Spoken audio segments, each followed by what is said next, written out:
Welcome back to my channel. Sebelum nonton video ini, jangan lupa subscribe, like, dan nyalakan lonceng notifikasinya ya.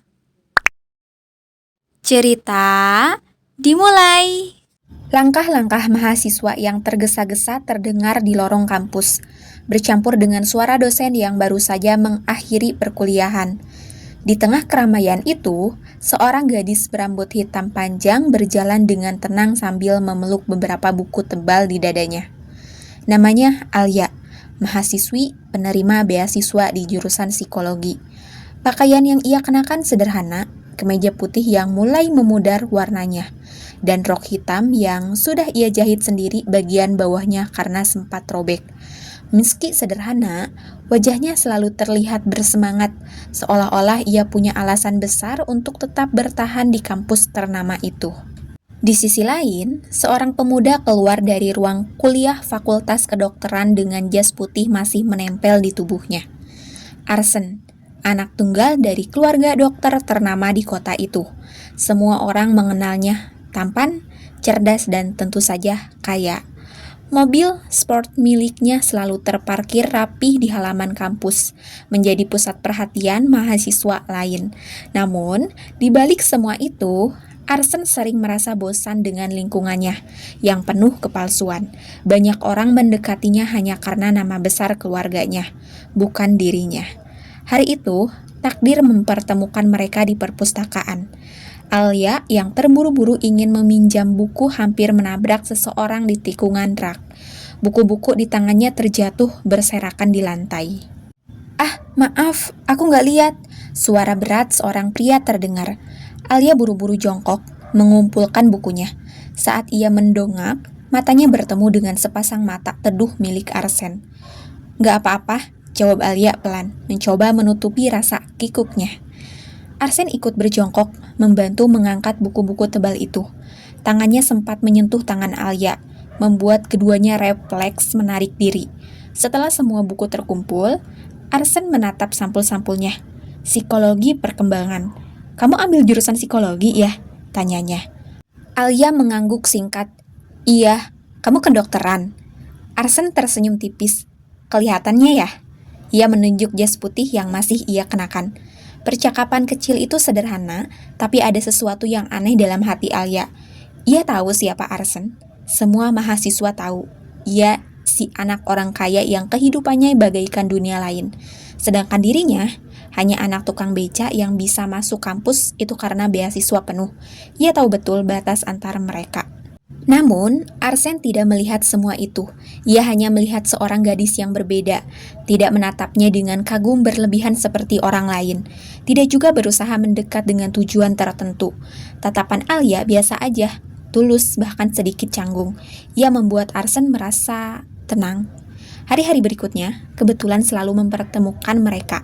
Kadang di perpustakaan, kadang di kantin, kadang di area parkir. Dari kebetulan itu, lahirlah percakapan singkat tentang tugas, tentang dosen, tentang mimpi masa depan, hingga perlahan kebetulan itu menjadi kebiasaan. Suatu sore, ketika hujan turun deras, Alia terjebak di halte kecil depan kampus. Payungnya rusak, dan ia sudah bersiap menunggu hujan reda.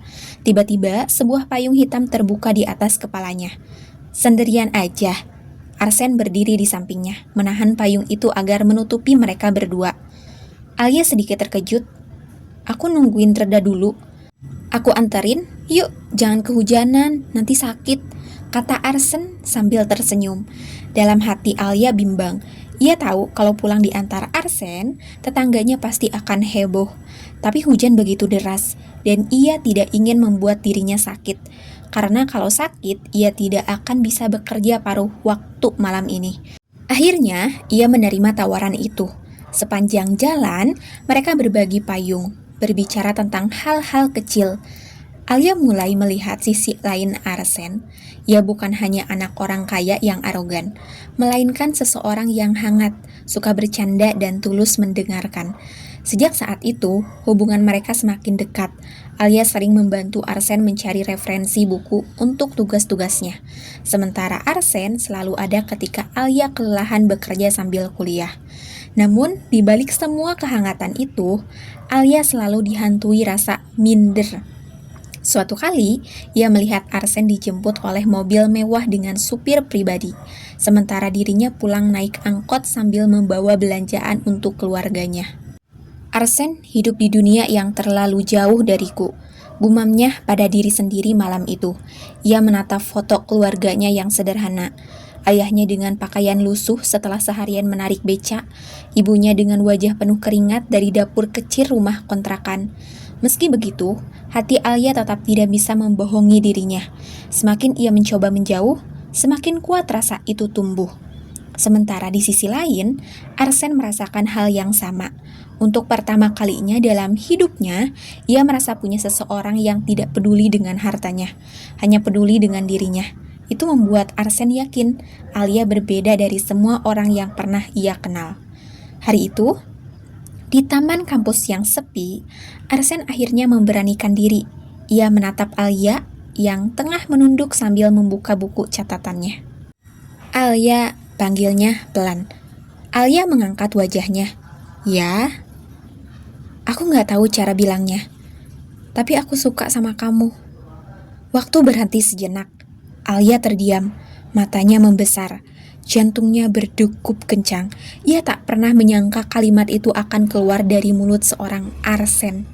Arsen melanjutkan, "Aku gak peduli apa kata orang tentang perbedaan kita. Aku cuma tahu kalau aku bahagia setiap kali sama kamu. Boleh aku jadi bagian dari hidupmu?" Alia menatapnya lama. Rasa takut, minder, dan bahagia bercampur jadi satu. Ia tahu jalan yang akan ia pilih tidak mudah. Tapi di saat itu, ia hanya bisa mendengarkan hatinya. Dengar suara lirih, ia menjawab, "Aku juga suka sama kamu." Dan di bawah langit senja yang mulai memerah, dua dunia yang berbeda itu akhirnya bertemu dalam satu kata, cinta. Hari-hari Alia terasa berbeda sejak hari itu. Ia masih sulit percaya. Seorang Arsen yang begitu sempurna di mata banyak orang kini resmi menjadi kekasihnya. Bukan lagi sekedar teman bicara di perpustakaan, bukan lagi sekedar sosok yang kebetulan muncul saat hujan, tapi seseorang yang dengan lantang berkata bahwa dirinya adalah bagian dari hidup Alia. Namun, sejak awal Alia tahu hubungan ini tidak boleh terlalu banyak diketahui orang. Ia bukan takut pada gosip, melainkan pada kenyataan bahwa dunia mereka berbeda. "Untuk sementara, kita jangan terlalu sering kelihatan bareng di kampus ya," ujar Alia suatu sore saat mereka duduk di taman kampus. Arsen mengernyit. "Kenapa? Kita pacaran, bukan maling. Kita nggak salah apa-apa." Alia menunduk, menggenggam erat buku catatannya. "Aku nggak mau orang ngomong yang aneh-aneh. Kamu tahu sendiri kan, semua orang lihat kamu itu ya sempurna, sedangkan aku cuma anak penerima beasiswa, kerja paruh waktu buat bayar kontrakan keluarga. Kamu paham kan maksudku?" Arsen terdiam sejenak, wajahnya melunak. Ia meraih tangan Alia, menepuknya lembut. "Aku paham, tapi aku nggak peduli sama omongan orang. Selama kamu nggak ninggalin aku bisa hadapi semuanya." Alia tersenyum tipis. Ia tahu Arsen tulus, tapi ia juga sadar bahwa dunia di luar sana tidak semudah itu. Meski harus banyak sembunyi-sembunyi, hubungan mereka tetap berjalan manis. Arsen sering diam-diam menunggu Alia selesai kuliah hanya untuk mengantar pulang. Kadang ia menyamar dengan jaket hoodie agar tidak terlalu mencolok. Alia sering protes, tapi dalam hatinya ia merasa hangat. Pernah satu kali, Alia harus mengerjakan tugas hingga larut di perpustakaan. Saat ia hendak pulang, hujan deras mengguyur kampus. Ia sudah pasrah akan pulang basah kuyup, ketika tiba-tiba sebuah payung hitam terbuka di depannya. "Kenapa setiap kali hujan, aku selalu nemuin kamu sendirian?" Arsen tersenyum sambil mengelurkan tangan. Alia tertawa kecil. "Mungkin karena kamu malaikat hujan." Mereka jalan berdua di bawah payung, basah oleh rintik hujan yang tetap mengenai sebagian tubuh mereka. Bagi Alia, momen sederhana itu terasa lebih indah daripada apapun yang pernah ia bayangkan. Namun, gosip memang tak pernah bisa benar-benar dihindari. Di kampus, beberapa mahasiswa mulai memperhatikan kedekatan mereka. Kamu lihat gak? Alia sering banget bareng sama Arsen. Masa sih? Jangan-jangan dia cuma numpang nama doang. Ya iyalah, beda kelas banget. Gak mungkin keluarga Arsen nerima dia. Bisikan-bisikan itu sering terdengar di telinga Alia. Ia pura-pura tidak peduli, tapi hatinya terasa sakit. Suatu sore, ia mengutarakan kegelisahannya. Arsen, kalau keluargamu tahu tentang aku, kamu yakin mereka bisa menerima? Tanya Alia dengan suara lirih. Arsen menghela napas panjang. Aku tahu ini gak gampang. Keluargaku ya mereka punya standar sendiri. Tapi aku bakal coba. Aku gak mau hubungan kita selamanya sembunyi-sembunyi. Aku mau mereka tahu kalau aku serius sama kamu. Alia terdiam. Ada bagian dalam dirinya yang bahagia mendengar keseriusan Arsen. Tapi ada pula rasa takut yang menghantui. Ia bisa membayangkan bagaimana reaksi orang tua Arsen yang hidup dalam kemewahan bertemu dengan keluarganya yang serba kekurangan. Hari-hari berlalu, Alia semakin sibuk dengan kuliah dan pekerjaan paruh waktunya di sebuah toko buku. Arsen sering datang diam-diam, pura-pura jadi pembeli hanya untuk melihat Alia. Kenapa kamu buang-buang waktu ke sini? Kamu kan sibuk kuliah, harusnya belajar, kata Alia sambil merapikan rak buku. Arsen hanya tersenyum. Aku belajar juga di sini. Belajar sabar nunggu kamu selesai kerja. Alia menggeleng, tapi pipinya memerah. Sampai akhirnya, momen yang ditunggu sekaligus ditakuti itu datang. Suatu malam, Arsen berkata, aku pengen ngenalin kamu ke keluarga. Setidaknya, biar mereka tahu siapa yang selama ini aku pilih. Alia terdiam lama. Ia bisa merasakan jantungnya berdegup kencang. Arsen, aku takut. Apapun yang terjadi, aku bakal ada di samping kamu, jawab Arsen menatap. Malam itu, Alia tidak bisa tidur. Ia terbayang wajah ayahnya yang letih sehabis menarik beca, ibunya yang sering berhemat demi bisa menyiapkan makan malam, dan adiknya yang masih SMA. Bagaimana jika keluarga Arsen merendahkan mereka? Bagaimana jika mereka dianggap tidak pantas? Namun, tatapan yakin Arsen membuat Alia akhirnya mengangguk menerima. Hari pertemuan itu pun tiba. Alia datang bersama orang tuanya ke rumah mewah keluarga Arsen. Rumah dengan halaman luas, lampu kristal menggantung di ruang tamu, dan perabotan yang tampak mahal. Alia bisa melihat jelas bagaimana ibunya mencoba menutupi kegugupan dengan senyum sederhana. Sementara ayahnya sibuk merapikan kemeja satu-satunya yang mereka punya. Arsen menyambut mereka dengan hangat, berusaha membuat suasana cair. Namun, di balik senyuman itu, Alia bisa merasakan tatapan dingin dari ibunya, Arsen yang duduk di ujung meja makan. Jadi, ini keluarga gadis yang sering kamu ceritakan. Suara sang ibu terdengar datar, bahkan sedikit sinis. Alia merasakan telapak tangannya berkeringat dingin. Inilah momen yang selama ini ia takutkan. Momen ketika dunia mereka benar-benar bertabrakan. Ruang makan keluarga Arsen berkilau oleh lampu kristal besar yang menggantung di langit-langit. Meja panjang dengan taplak putih bersih itu dipenuhi hidangan mahal. Stik impor, sup krim, salad segar, dan minuman anggur yang elegan dalam gelas kristal. Alia duduk di samping orang tuanya. Merasa seluruh tubuhnya kaku. Ibunya mencoba tersenyum sopan. Ayahnya berulang kali merapikan kemeja lusuh yang sudah disetrika sebaik mungkin. Adiknya, Rani, menunduk sambil menggenggam erat tangan ibunya. Terlihat sama tegangnya.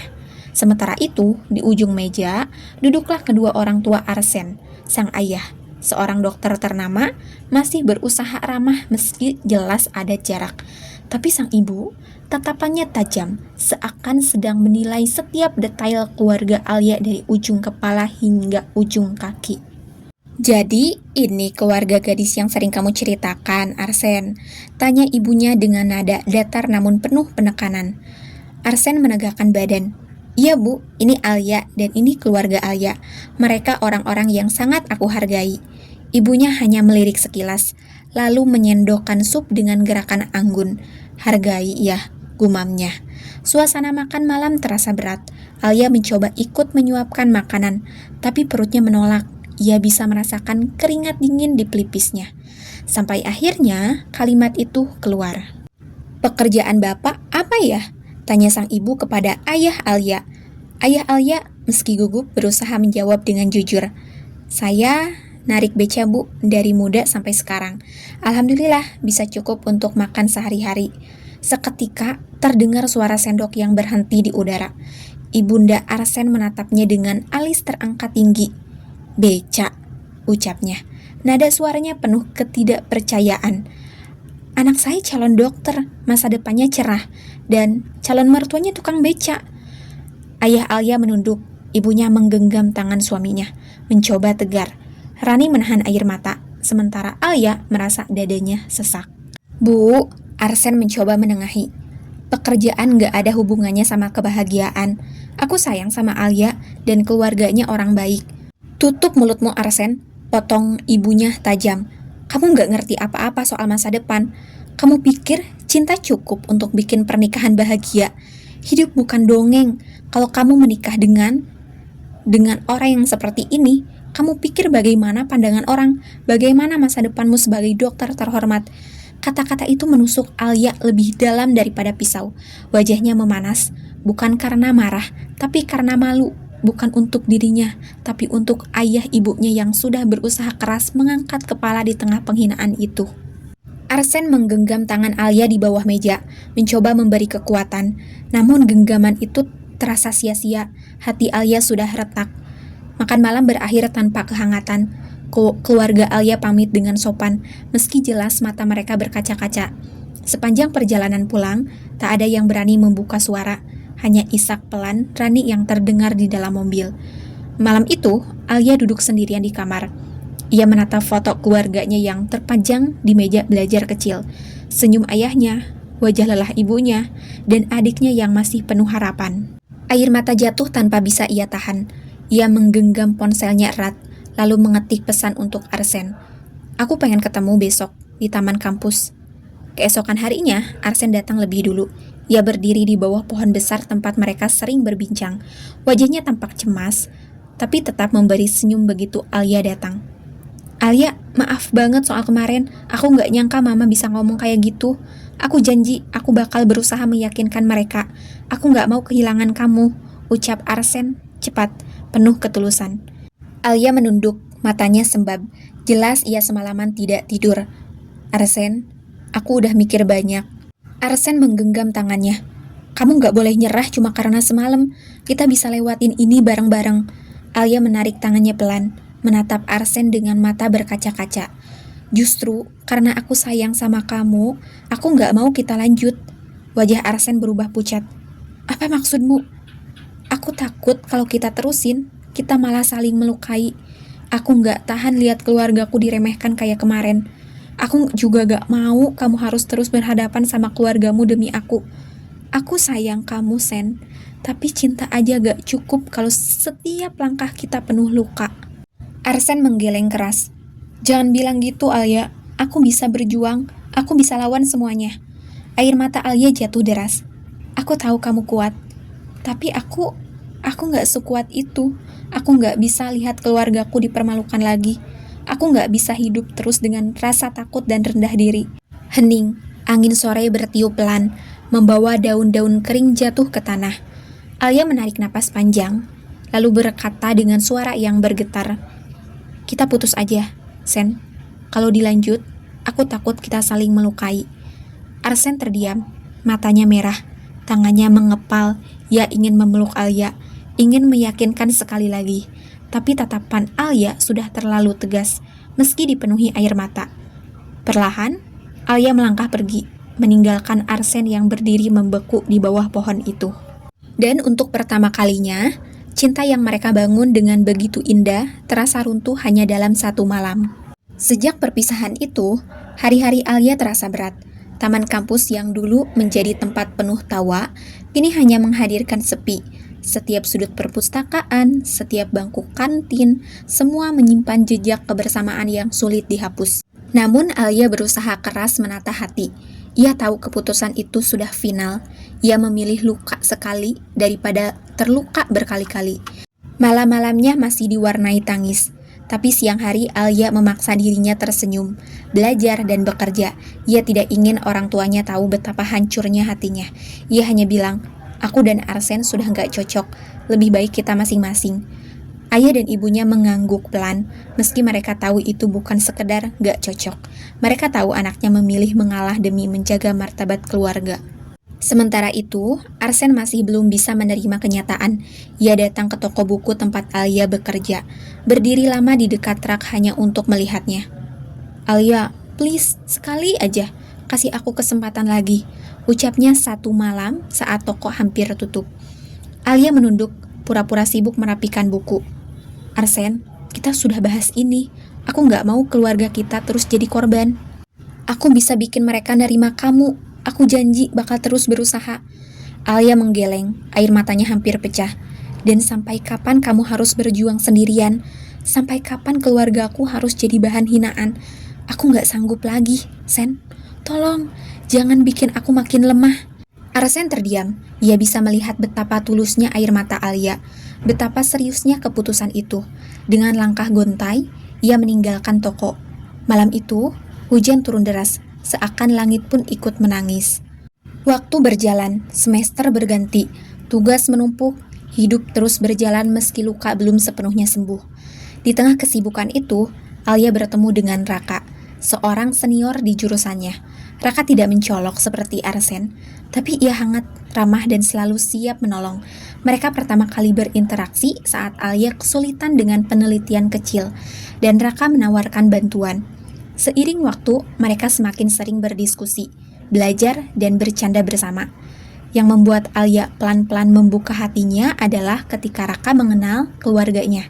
Ia datang ke rumah kontrakan Alia tanpa ragu, duduk bersama ayahnya di kursi kayu tua, memuji masakan ibunya yang sederhana. "Bu, masakan ibu enak banget, rasanya ngingetin aku sama rumah," kata Raka sambil tertawa. Ibunya tersipu. Sementara ayahnya merasa dihargai, tidak ada tatapan merendahkan, tidak ada kata-kata sinis, hanya ketulusan. Alia menatap adegan itu dengan mata berkaca-kaca. Dalam hati ia berkata, "Beginilah seharusnya seseorang menerima keluargaku, tanpa syarat, tanpa gengsi." Arsen tentu mendengarkan kabar tentang kedekatan Alia dan Raka. Dari teman-teman kampus, ia tahu gadis yang dulu pernah ia genggam erat tangannya, kini mulai membuka hati untuk orang lain. Suatu sore, ia memberanikan diri mendatangi Alia. "Aku dengar kamu dekat sama Raka," katanya dengan nada getir. Alia terdiam sebentar, lalu mengangguk. "Iya, Sen, dia baik sama aku, sama keluargaku, dan aku nyaman." "Nyaman?" Arsen menatapnya, matanya merah. "Terus semua kenangan kita, semua janji yang aku ucapin, apa itu nggak berarti apa-apa?" Alia menggigit bibirnya. "Itu berarti banyak, Sen. Tapi aku nggak bisa hidup dengan janji aja. Aku butuh kenyataan. Dan kenyataannya, keluargamu nggak bisa nerima aku. Aku nggak mau terus berperang dengan sesuatu yang nggak bisa aku menangkan." Arsen menunduk, kehilangan kata. Alia melanjutkan dengan suara bergetir. "Aku sayang kamu. Pernah sangat sayang. Tapi aku juga harus sayang sama diriku sendiri, sama keluargaku. Dan sekarang, aku milih jalan yang lebih damai." Air mata jatuh di pipi Arsen. Ia ingin marah, tapi ia tahu Alia benar. Ia ingin memaksa, tapi cinta sejati tidak bisa dipaksakan. Beberapa bulan kemudian, Alia resmi menjalin hubungan dengan Raka. Hidupnya perlahan menemukan ritme baru. Kuliah, kerja, dan kebersamaan yang sederhana namun hangat bersama Raka. Hingga akhirnya, Raka melamar Alia di hadapan keluarganya. Tidak ada pesta mewah, hanya cincin sederhana dan doa tulus dari orang tua mereka. "Alia, aku mungkin bukan orang kaya, tapi aku janji, aku akan jaga kamu dan keluargamu. Aku akan berusaha bikin kamu bahagia dengan caraku." Alia menangis bahagia, mengangguk menerima. Hari pernikahan pun tiba. Gaun putih sederhana membalut tubuh Alia, sementara Raka berdiri gagah dengan setelan hitam. Tidak ada dekorasi mewah, tidak ada gemerlap lampu kristal, hanya tenda sederhana di halaman kontrakan mereka, dengan kursi plastik dan senyum hangat para tetangga. Namun, bagi Alia, itu lebih dari cukup. Ia merasa dicintai, diterima, dan dihargai apa adanya. Di tengah kebahagiaan itu, jauh di sudut keramaian, Arsen datang diam-diam. Ia berdiri dari kejauhan, melihat gadis yang pernah ia cintai, kini menjadi milik orang lain. Dadanya sesak, matanya basah, tapi ia tahu inilah kenyataan. Alia sekilas melihatnya. Tatapan mereka bertemu untuk sesaat. Lalu Alia tersenyum kecil, seolah berkata, "Terima kasih, tapi ini jalan terbaik." Arsen menunduk, lalu melangkah pergi, meninggalkan jejak cinta yang pernah ada.